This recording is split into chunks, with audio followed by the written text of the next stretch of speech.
and Abridged!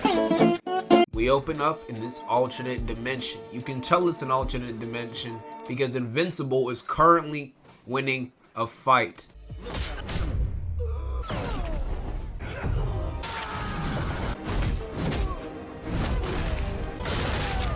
Ooh, that brother's floating in the air.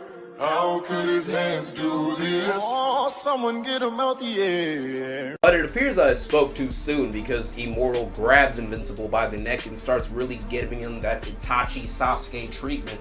And he's about to put him on a t-shirt. Omni-Man flies in, chops this man's arm right the fuck off. And all Immortal can say is this. You. Yup. Yep. Yep. So he tries to hit Omni-Man, but Omni-Man is Weave Nation certified. I'm not finished. Now you see something? You know you done fucked up, right? No! Chops off his arm and then slices off his head. It's like his canon event is to be folded in every single universe, I swear to God. So Invincible and Omni-Man are looking for a resistance faction, the last facet of humanity that's trying to fight back, which is insane to me. To me personally, if I see two dudes flying to the sky, we're indestructible to all the weapons we have, leveling buildings, I'm not fighting them. I know what's gonna happen. I'm gonna die. So if they say, join the space fascists, yeah, Negro, that's all you had to say. I'm there on the front lines with a Viltrumite jersey. What are you talking about? Angstrom Levy's walking around. Invincible is using his 99 overall gaslight stat. I didn't do fucking shit. I didn't rig shit. I didn't fucking do this. I'm not worried about it. I'm not worried about any of this. This world's fucking so fucked up. I'm done. Do what you want. Pull the plug.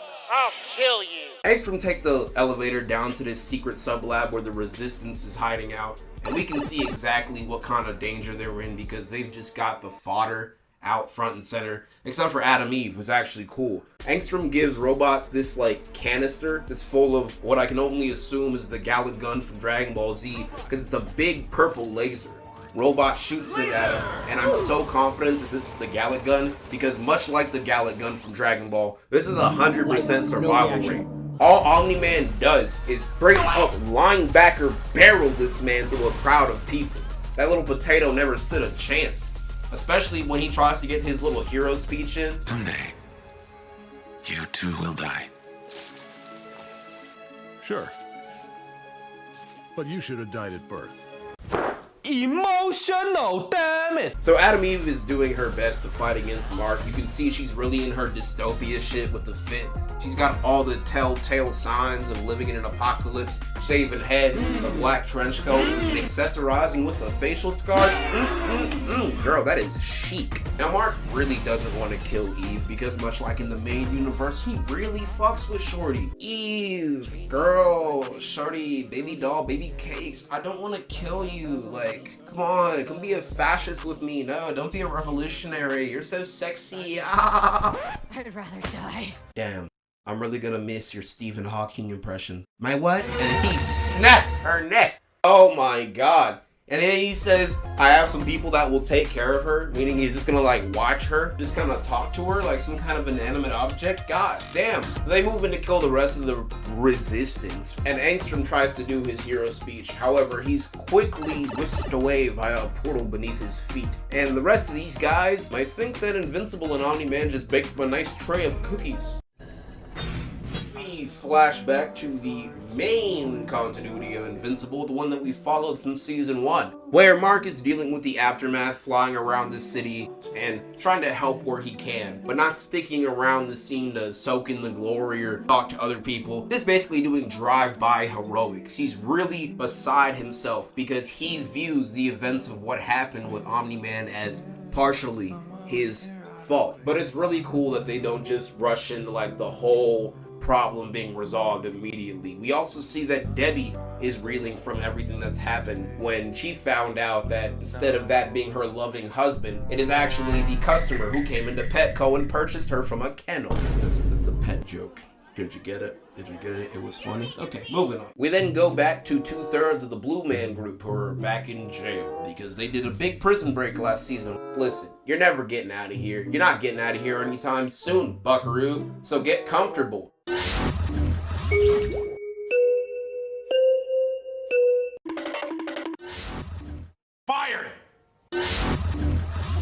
So they get whisked away to an alternate dimension by Angstrom Levy, the one of this main continuity, not the one who fell through the portal earlier. Remember, multiverse, what we're dealing with here. Hi, I'm Angstrom Levy, and I have a big plan. I normally don't want to work with evil people, but because I'm a good guy who nothing bad ever happens to, and I wanted to do one really big good thing, I need your guys' help. I'm Angstrom Levy, and nothing bad ever happens to me because I'm a really good guy. Mark also meets with Cecil because he really wants to get back out there front and center, going on missions, stopping supervillains, the whole like, you know. He needs to get out of this funk that he's been in since his dad gave him a little bit of stepdad ASMR last season. I'll get to you when I'm finished with her. But Cecil is not having it. Mark, I'm gonna keep it a band with you, buddy. That ain't happening. The point is, Mark, your dad beat the shit out of you. That's pretty traumatic. I can't just put you back out there. You're gonna do something crazy, something a little bit wacky. Flash forward a little bit more into the episode, we meet the Almost Justice League, the Guardians of the Globe. They're getting to do a bit of a big thing this season if this arc is the arc I'm thinking it is. They're fighting a large Cyclops monster named Giant, who, fun fact, is an 8-year-old boy who transforms into a monster. Hey bro, watch your jet. Watch your jet, bro. Watch your jet! You're finally awake. And Cecil can't have that because a leader ain't got no bitch in his heart. He hires a man who has bitch not just in his heart, but on the entirety, the immortal, to be the new leader of the Guardians of the Globe. Because if you want to hire a master tactician, how in the fuck are you hiring Abraham Lincoln? This man got snuck by John Wilkes Booth. But because the weakness of Immortal is bullets, he also brings in bulletproof. Mom, John, Mom. That's my nigga right there. That's my dog. That's my dog. Get off that nigga dick, bro. What is you doing? Rexplode comes up to this man trying to press him about how his name is elementary and really stupid and simple. And this man Bulletproof claps back at him. I do everything you wish you could. And that's rich coming from a guy called Rexplode. You think up that grade school shit yourself? Or did somebody help you with that? I came up with it. Yeah, I figured. Come on, man. I know you're tight. Be better. Meanwhile. So, Angstrom's whole deal is that he wants to use his multidimensional powers to get groups of himself from around the multiverse that have solved different issues, famine, hunger, poverty, and copy all of those memories into his own mind so that way he can solve the problem of everything. However, he did not anticipate Invincible would have kicked his door in. What's good, Nyaka? He tells him to shut off the machine, but he's like, look, bro, I'm trying to do some real good deeds, and you're kind of killing my vibe. And I'm Angstrom Levy, who nothing bad ever happens to, bro. Mods, crush the skull, thank you. So, because the 2v1 isn't working, they resort to like a 6v1, and he teleports alternate variants of the Maulers to beat the shit out of Invincible. Let's get cracking, bitch! Bitch, bitch! Oh, what's good, nigga? Linebacker! You can... Roundhouse. Got some for your ass. Spin cycle, bitch. No. Wait.